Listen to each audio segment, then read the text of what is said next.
우리는 청교도 신앙을 가졌던 미국의 나다나엘 호선이라고 하는 작가가 쓴 큰 바위 얼굴이라는 단편 소설을 어려서부터 들어서 잘 알고 있습니다. 마을 뒤편 바위산에 아주 인자하게 생긴 큰 바위 얼굴이 새겨져 있는데, 언젠가 때가 되면은 그와 닮은 사람이 이 마을에 찾아올 것이다, 그런 전설이 이제 있었어요. 자, 그래서 주인공 어니스트는 자기도 그 사람을 꼭 만나고 싶다 하는 그런 꿈을 가지고, 또 자신도 좀 저런 얼굴의 모습을 가졌으면 좋겠다라고 하는 그런 마음을 가지고 겸손하고 진실하게 이렇게 살아갑니다. 자, 그런데 그 뒤로 그 마을에 아주 돈이 많은 부자도 오고, 또 싸움을 잘했던 장군도 오고, 또 정치인도 오고, 또 시인도 오고, 이렇게 아주 크다고 하는 그런 인물들이 많이 찾아왔지만 이 큰 바위 얼굴과 같은 그런 인자한 모습을 가진 사람이 없었어요. 자, 그런데 어느 날 이 어니스트의 설교를 듣고 있던 한 시인이 그를 바라보면서 큰 바위 얼굴이 바로 이 사람이다, 이렇게 소리를 쳤습니다. 자, 이 어니스트가 자신도 모르는 가운데 큰 바위 얼굴과 같은 그런 닮은 사람이 되어 있었던 것입니다. 여러분, 이 이야기가 말해주는 것처럼 우리가 어떤 사람이 되겠다라고 하는 목표를 갖고 그것을 위해서 애쓰고 노력한다면 우리도 모르는 가운데 그런 모습으로 변하게 된다라고 하는 교훈이 담겨져 있습니다. 여러분, 제가 어떤 목표를 가지고 살아가고 있습니까? 자, 이런 질문을 받으면은요, 당황하고 불편해하는 사람들이 많이 있어요. 왜냐하면 별로 그런 거 생각하지 않고 살아가기 때문에요. 그냥 하루하루 쫓기듯이 살아가. 그저 본능적으로 살아갑니다. 지금처럼 이 경제 지표가 모든 면에서 형편없이 하락하는 상황에서는요, 먹고 사는 국리만으로도 골치가 아프죠. 자, 그래도 굳이 삶의 목표를 말하라고 한다면은 그냥 소박하게는 그저 남부럽지 않은 삶을 사는 것입니다, 이렇게 대답하고, 좀 더 욕심을 낸다면 남이 부러워할 만한 삶을 사는 것입니다, 막 이렇게 이야기를 할 것입니다. 대부분 사람들이 의식 중에나 또는 무의식 중에 그런 목표를 가지고, 꿈을 가지고 살아갑니다. 우리 역시 그런 시류를 쫓아서 흘러가던 사람들이었어요. 자, 그런데 우리가 예수님을 만나고 그를 통해서 새로운 생명으로 거듭난 다음에 주님께서 우리들에게 새로운 삶의 목표와 꿈을 주셨습니다. 몇몇 특별한 사람에게만 그런 꿈과 비전을 준 것이 아니에요. 주님의 모든 제자들에게, 그를 믿는 모든 그리스도인들에게 동일하게 그것을 주셨습니다. 그 새로운 삶의 목표가 바울이 디모데에게 두 번째로 보낸 이 성경에 잘 요약이 되어 있습니다. 15절에 있는 말씀 보니까, 너는 진리의 말씀을 옳게 분별하며 부끄러울 것이 없는 일꾼으로 인정된 자로 자신을 하나님 앞에 드리기를 힘쓰라 그랬어요. 자, 마지막에 인정된 자로 자신을 하나님 앞에 드리기를 힘쓰라, 바로 이것입니다. 이게 우리 삶의 목표가 돼야 된다 이거예요. 자, 여기에 힘쓰라라고 하는 스푸타조라고 하는 그런 말의 의미는요, 열심히 해라, 최선을 다해라, do your best예요. 너는 이것을 위해서 전심전력으로 최선을 다해야 된다라고 명하는 것입니다. 자, 우리가 무엇을 위해서 최선을 다해야 하나? 하나님 앞에 인정받는 자로 서는 거예요. 자, 우리 개역 개정 성경은요, 원어에 없는 드리라라고 하는 말을 첨가를 했는데 아주 잘된 번역이라 생각이 돼요. 이것이 오히려 내용을 더 분명히 해주고 있습니다. 너 자신을 인정받는 일꾼으로 세워서 하나님 앞에 드리라. 자, 이것을 우리들의 인생의 목표로 우리에게 부여하고 있습니다. 자, 우리가 그렇게 되면은 어떻게 되는가? 그러면은 하나님이 너를 귀하게 사용하실 것이다. 여러분, 하나님이 귀하게 쓰는 인생이 되는 것이 중요합니다. 그냥 내 꿈, 그리고 내 계획을 세워서 그것을 위해 사는 인생은요, 나중에 남는 것이 아무것도 없는 허무한 인생이 됩니다. 여러분, 영원히 남는 것은 이것입니다. 내 꿈이 아니라 나를 위해서 자기의 몸을 아낌없이 내어주신 우리 주 예수 그리스도의 꿈을 위해서 사는 거예요. 그의 꿈이 바로 우리의 꿈이고 비전입니다. 그럼 바울은 여기 20절에서요, 그릇을 비유로 해가지고 설명을 하고 있어요. 자, 큰 집, 큰 집에는 뭐 사람도 많겠고 또 손님도 많이 찾아오니까 뭐 그릇이 많이 있겠죠. 자, 그 중에는 금그릇이나 은그릇 같은 아주 비싼 그릇도 있고 나무 그릇이나 질그릇 같은 그런 싸구려 그릇도 있습니다. 자, 당연히 이 싸구려 그릇은요, 아무 때나 평상시에 그냥 아무렇게나 쓰게 되죠. 자, 그런데 비싼 그릇은 아주 특별한 경우에 귀하게 사용하기 마련입니다. 제가 작년에도 안식년 갔는데 그 훨씬 이전에 2010년에 이제 처음 안식년으로 독일을 방문했을 때, 제가 독일에 이전에 있는 유학하는 기간 동안에 오랫동안 같이 사귀었던 그런 친구가 있어요. 독일 친구가 있는데 그 독일 친구 부부가 우리 부부를 자기 집에 정중하게 이제 초청을 했어요. 제가 그 친구의 연구하는 방에는 뭐 여러 차례 방문했는데 집에는 한 번도 초청을 안 하더라고. 그러더니 이제 처음으로 우리 부부를 집에 초청했습니다. 자, 그래서 그 집에 갔는데 깜짝 놀란 게 그 거실 한가운데 이렇게 진열장이 있는데요. 그 진열장에 접시들이 많이 있었는데 그 접시들이 보통 비싸고 귀한 게 아니에요. 어떤 거는 뭐 100년 넘은 그런 접시들이 이렇게 진열돼 있었어요. 이게 그 친구의 이 수집이 취미인가 이런 생각이 들었습니다. 그래서 저는 그게 그냥 보기만 하는 건 줄 알았어요. 자, 그런데 이제 식사 시간이 돼가지고 식사를 하는데 이 부부가 거기서 접시를 꺼내가지고 그 비싼 접시를 꺼내가지고 그걸 우리 앞에다가 이렇게 놓는 거예요. 그러면서 하는 말이 이거 아무에게나 주는 거 아니다 라고 얘기합니다. 그래서 그날 저희는 뭘 먹었는지는 하나도 기억에 남지 않는데 우리가 그 귀한 접시를 통해서 귀빈 대접 받았다라고 하는 게 기억에 남고 그 친구가 이렇게 고마울 수가 없었어요. 자, 여러분, 우리가 기왕의 그릇이라고 한다면 나무나 질그릇보다는 금이나 은그릇 같이 귀한 그릇이 돼야 되지 않겠습니까? 귀한 그릇이라는 것이 뭐 우리나라 금수저, 흑수저 같이 태어나면서부터 운명지어지는 것이 아니에요. 그것은 만들어지는 것입니다. 사람을 전혀 외모로 판단하지 않으시는 공평하신 하나님께서 모든 자녀들에게, 모든 그리스도인들에게 공평하게 기회를 주셨어요. 우리가 어떻게 하느냐에 달려 있어요. 여러분이 어떤 처지에 처해 있건 지금까지 어떤 삶을 살았건 상관없어요. 이제부터 어떻게 하느냐 거기에 달려 있습니다. 그렇기 때문에 너는 귀한 그릇으로 인정받고 하나님의 손에 너의 짧은 인생 귀하게 사용받아라. 이것이 이 성경이 우리에게 도전하는 바 삶의 목표입니다. 자, 이것을 위해서 우리가 힘써야 할 두 가지를 우리가 아까 읽은 15절에서 요약을 하고 있습니다. 자, 첫 번째는 뭐냐면 진리의 말씀을 잘 분별하라 라고 하는 것입니다. 우리 중에는 뭐 크고 작은 이런 사업체를 운영하는 그런 사장님이 아마 있을 것입니다. 만약 여러분이 회사를 운영하는 사장이라고 한번 생각을 해봐요. 어떤 직원을 마음에 들어하고 그에게 중요한 직책을 맡기겠습니까?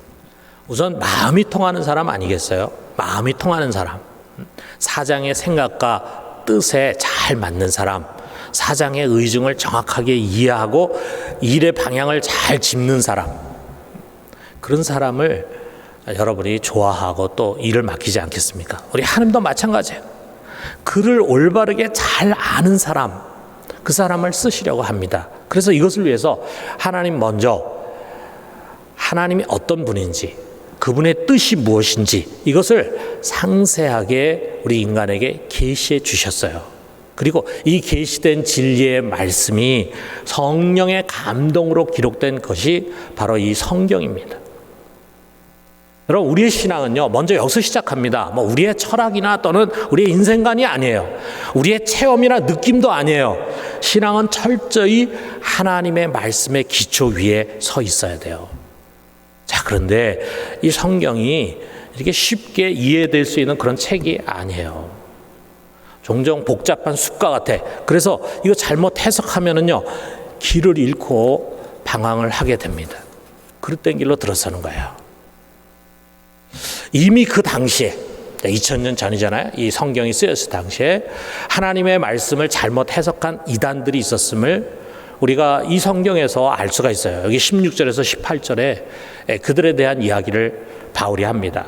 망령되고 헛된 말을 버리라. 그들은 경건치 아니하며 점점 나아가나니 그들의 말은 악성 종양이 퍼져나감과 같은데 그 중에 후메네와 빌레도가 있느니라. 진리에 관하여는 그들이 그릇되었도다. 부활이 이미 지나갔다 하므로 어떤 사람들의 믿음을 무너뜨리느니라. 자, 여기서 지금 바울이 지목하고 있는 이들이 잘못된 부활 교리를 가르쳤는데 그것이 어떤 건가 하는 것은 전에 제가 설교를 한번 할 때 자세하게 여러분에게 말씀드렸어요. 그래서 오늘은 그걸 자세하게 언급하지 않겠어요. 자, 근데 여기서 중요한 것은 이것이라 이거죠. 자, 이단들의 주장은 분명히 망령되고 헛된 내용들입니다. 그렇기 때문에 그들과 논쟁할 필요도 없어요. 자, 그런데 문제는 뭐냐면요, 그들이 가르치는 게 옳지 않은 것에도 불구하고 그들 속에 묘한 호소력이 있어요. 여러분, 이단들에게 호소력이 없다면은, 뭐 가슴에 다가오는 그런 게 없다면은 누가 이단에 끌려가겠습니까? 그런데 그들 안에 그런 묘한 매력이 있다 이거죠. 게다가 어떤 이단은 기적이 수반되기도 합니다. 자, 그러다 보니까 여기 솔깃하고 넘어가는 교인들이 나와요. 그래서 여기 솔깃하고 넘어가는 교인은 마치 좀비처럼 변해버려. 그래가지고 그 사람이, 좀 전에 교인이었던 그 사람이 이제는 교회를 위협하는 존재가 되는 거예요. 그래서 바울은 이들을 악성 종양과 같다. 다시 말하면 암이잖아요. 암과 같은 자들이라고 말하고 있어요. 본래는 정상세포였는데 이제 암으로 변했어. 그러더니 다른 세포로 급속하게 퍼져나갑니다. 자, 그런 것처럼 본래 교회에서 나간 이들이 교회에 해를 끼쳐요. 그리고 교인들의 믿음을 무너뜨리는 일을 하는 거예요. 마귀의 종이 되는 거죠. 이런 이단들이 우리 주위에 얼마나 많은지 모릅니다. 여러분, 요즘 코로나 시대예요. 우리는 정말 올바른 신앙이 얼마나 중요한가, 이것을 우리가 많이 느끼게 됩니다. 뭐 신천지 등의 이단의 행태는 말할 나위도 없지만 여기저기 돌출하는 이상한 교회나 목회자들의 상식 밖의 모습, 그런 것들이 드러나고 있어요. 여러분, 상식이라는 것이 결코 진리의 기준은 아닙니다. 상식을 잘 갖춘 사람이라고 해서 그 사람 믿음이 좋은 사람이라는 것은 아니에요. 그러나 여러분, 우리의 신앙은 상식보다 더 위에 서는 것입니다. 상식에 머무르지 않고 그보다 더 고결한 삶과 윤리로 나아가는 거예요. 이게 우리의 신앙이에요. 그러나 그릇된 신앙이 들어가게 되면은요, 상식에도 미치지 못하는 몰상식한 사람이 됩니다. 그런 것들이 신앙으로 포장이 되어 버리고 또 그런 확신에 찬 사람들끼리 견고한 연대감을 가지면서 부끄러움도 느끼지를 못해요. 우리가 이게 한번 잘못된 말씀에 길들여져 버리게 되면은 참 그걸 교정한다는 것이 굉장히 어렵습니다. 그러므로 여러분, 우리가 믿는 사람으로서 가장 먼저 힘써야 할 것이 무엇인가? 우리가 아까 읽은 15절에 있는 말씀처럼 너는 진리의 말씀을 옳게 분별하며, 하나님의 말씀을 잘 분별하는 것이 우리 신앙의 기초입니다. 기초. 이 기초가 제대로 안 되면 우리도 모르는 가운데 잘못된 말씀의 미혹이 될 수 있다 이거예요. 자, 여기에 분별하다라고 번역이 된 오르소토메오라고 하는 이 말이 좀 어려운 말인데요. 이 말을 우리가 문자적인 의미로 보면은 이런 거예요. 어려운 지형을 관통해서 곧게 뻗은 길을 만드는 것이에요. 자, 우리 산길 같은 거 보면 또 지방도로 보면은 꾸불꾸불 하잖아요. 생긴 대로 산을 돌아서 이렇게 가니 꾸불꾸불해. 근데 여러분, 고속도로 놓을 때는 어떻게 합니까? 고속도로 놓을 때는 장애가 되는 산 깎아버리거나 아니면 거길 뚫어가지고 터널을 만들거나 또 가다가 강이 나오면 거기다 다리를 놓고 해가지고 고속도로 보면 똑바로 곧게 만들잖아요. 장애물들을 제거하고 길을 곧게 만들어. 그런 뜻입니다. 분별한다는 말이. 다시 말해서 하나님의 말씀의 의미를 정확하게 꿰뚫고 이해하는 능력이에요. 여러분, 이 성경 속에는 분명 진리의 말씀이 담겨져 있는데 우리 속에는요, 그것을 바르게 이해하고 깨닫는데 방해가 되는 많은 장애 요소들이 있습니다. 우리가 지혜와 계시의 영이신 성령의 가르침과 인도하심을 받으면서 말씀을 차곡차곡 배워간다면요, 우리도 모르는 가운데 성경 전반을 구성하는 뼈대와 흐름에 대한 이해력을 갖게 될 것입니다. 그러면 이런 장애물들을 극복하면서 진리의 도를 분별할 수 있는 사람이 될 수 있을 것입니다. 여러분, 우리가 올바른 말씀의 기초에 서게 되면은요, 우리는 지금 우리가 직면하고 있는 이 구체적인 상황 속에서 우리가 어떻게 행하는 것이 옳은지, 하나님 어떻게 우리가 행하기를 원하시는지 이것을 분별할 수가 있게 되고, 더 나아가서는 우리가 미래를 내다볼 수 있는 사람이 될 수가 있습니다. 자, 우리에게는 그것이 너무도 절실하고 필요하다 이거죠. 여러분, 이 진리의 말씀을 분별하는 능력은요, 목사나 교사에게만 주어지는 것이 아니에요. 우리 주님께서 교회 안에 말씀을 가르치는 자들을 세운 것은 바로 이것을 위한 거예요. 우리 모두가 다 진리의 말씀을 올바르게 분별해서 선한 일에 쓰임받는 그런 일꾼이 되게 하시려는 것입니다. 그러므로 여러분, 우리 다시 말씀으로 돌아가요. 우리 다시 성경을 펴요. 말씀을 가까이 해요. 다시 이것을 우리 삶의 첫 번째 자리에 놓읍시다. 말씀을 읽어야 합니다. 말씀을 들어야 합니다. 말씀을 배워야 합니다. 말씀을 진지하게 연구해야 합니다. 여러분, 우리가 TV 앞에서 스포츠나 드라마를 보는 데는요, 노력이 필요하지 않습니다. 그냥 앉아 있으면 돼요. 군것질 하면서 릴렉스 해가지고 그냥 보면은 다 보고 들을 수 있습니다. 이해하는데 어려움 없습니다. 그러나 여러분, 우리가 말씀에서 자라는 데는요, 많은 노력이 필요합니다. 에너지가 필요합니다. 사랑하는 성도 여러분, 우리 전심전력해서 말씀을 옳게 분별하는 그런 지혜자들이 되기를 주님의 이름으로 축원합니다. 자, 두 번째는요, 부끄러울 것이 없는 자가 되라 라고 하는 거예요. 여러분, 우리 사회는요, 최근에 그야말로 개혁과 정의를 외치는 그런 사람들의 이중성으로 인해서 커다란 실망과 분노를 경험했어요. 당연히 우리 사회의 구석구석에 자리 잡고 있는 잘못되고 불의하고 불공평한 그런 관행들은 끊임없이 개혁이 돼야죠. 그러나 그것을 주장하고 그렇게 해야 된다고 주장하고 또 그것을 지도하는 그런 자리에 서 있는 사람은 먼저 스스로가 그것을 실천하는 사람이 돼야 합니다. 그런데 자기의 집, 자기 자녀 문제에 있어서는 공정하지도 않고 정직하지도 못한 사람, 공금 사용에 있어서 깨끗하지 못한 사람, 이런 사람이 어떻게 사회를 개혁하고 역사를 바르게 잡고 정의를 세울 수가 있습니까? 자기 기만이죠. 여러분, 교회도 마찬가지입니다. 우리 주님께서 그 교회를 산속에 그냥 숨겨둔 게 아니에요. 이 세상 속에 빛과 소금이 되라고, 세상을 비춰주고 세상이 부패하는 것을 막으라고 빛과 소금으로 세우셨어요.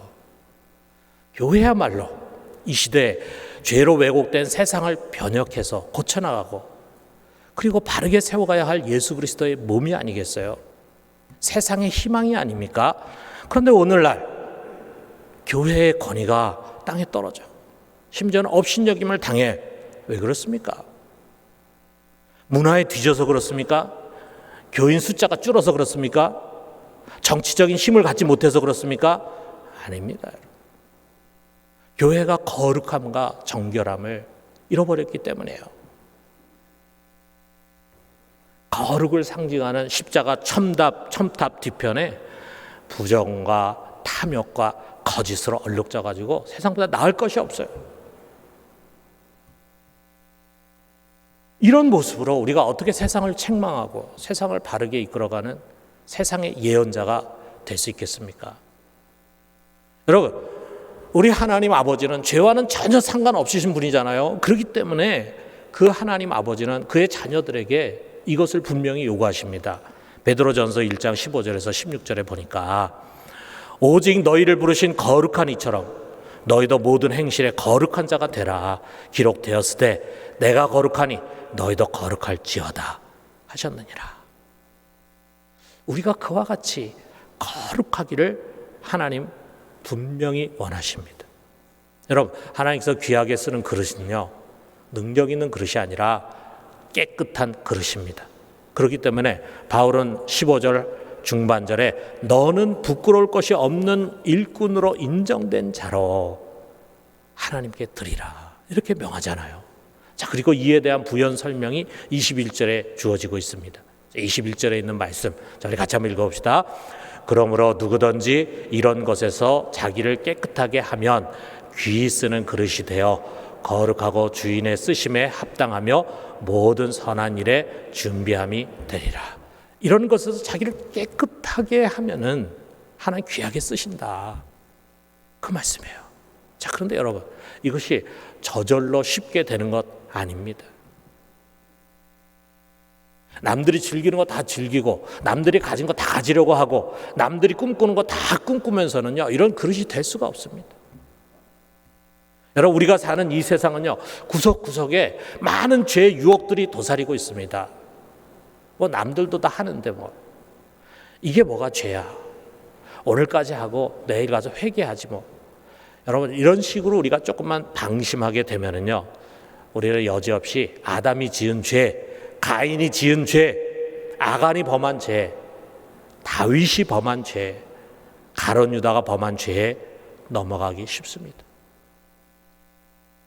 그러므로 바울은 또 이렇게 권하고 있어요. 22절에 보니까 또한 너는 청렬의 정욕을 피하고 주를 깨끗한 마음으로 부르는 자들과 함께 의와 믿음과 사랑과 화평을 따르라. 유혹이 될 만한 거 단호하게 피해라.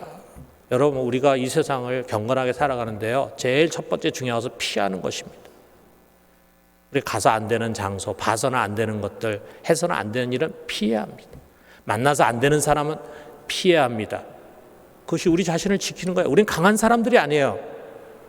우린 다 연약한 그릇들이에요. 유혹에 넘어가기 쉬운 자들입니다. 우리가 이것을 인정하고 자신이 특별히 유혹을 잘 받는 것은 피해야 합니다. 피하는 것으로만 끝이는 것이 아니라 더 적극적으로 함께 거룩함을 쫓는 그런 성도들과 함께 같이 모여서 같이 교제하면서 의와 믿음과 사랑과 화평을 적극적으로 쫓아가는 것입니다. 여러분, 이 모든 것이 우리에게는요, 굉장한 결단과 노력이 필요합니다. 최선을 다하지 않으면은 우리는 이 부정하고 죄 많은 세대 가운데서 깨끗한 그릇으로 우리를 빚어갈 수가 없습니다. 여러분, 말씀 맺겠어요. 여러분, 우리의 인생이 그저 잘 먹고 잘 입고 잘 사는 목적을 향해서 가는 거라면요, 단언컨대 그것은 허무한 인생, 허비되는 인생이 될 수밖에 없습니다. 여러분, 우리는 그런 일을 위해서 부르심 받은 자들이 아닙니다. 여러분, 예수 그리스도께서 우리가 그런 삶을 살라고 그의 핏값을 주고 우리를 속량하고 사신 것이 아닙니다. 이것은 주님의 제자들의 길이 아닙니다. 우리는 주님의 손에 귀한 그릇으로 쓰임을 받아야 합니다. 이것을 위해서 우리 다시 말씀으로 돌아가서 진리의 말씀을 옳게 분별하는 사람으로 성장해 갑시다. 그리고 이제 결단해서 죄를 버리고 부끄러울 것이 없는 정결한 삶을 살기로 결단합시다. 이것을 하나님으로부터 인정받는 그런 사람이 되기 위해서 다시금 깨어 허리띠를 졸라매며 최선을 다하는 우리 모두가 되기를 주님의 이름으로 축원합니다.